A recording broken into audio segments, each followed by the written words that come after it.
अच्छा गीत संगीत के सब प्रेमी भाई लोग, आप सबके अर्जुन ठकुराई के तहे दिल से नमस्ते प्रणाम बा।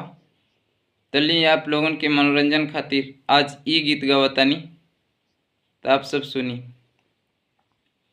भौजी गइल रही मेला हो, किन के लियनी केला हो। भौजी गइल रही मेला हो, किन के लियनी केला हो।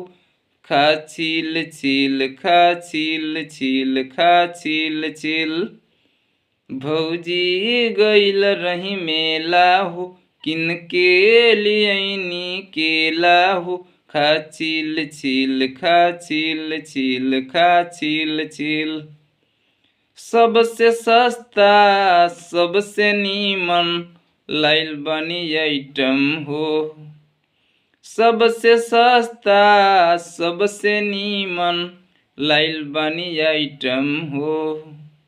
खाए में मीठ लगेला हो, तनिको न होला झमेला हो। खा छिल छिल खा छिल छिल खा छिल छिल। खाए में मीठ लगेला हो, तनिको न होला झमेला हो। खा छिल छिल खा छिल छिल खा छिल छिल। तो भौजी गइल रही मेला हो, किन के लियनी केला हो। खा छिल छिल खा छिल छिल खा छिल छिल।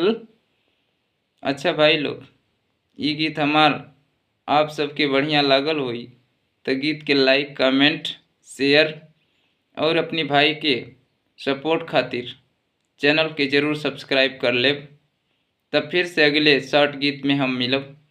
तब तक आप लोग इंतज़ार करी। विदा की इजाज़त दी। जय हिंद, जय श्रोता।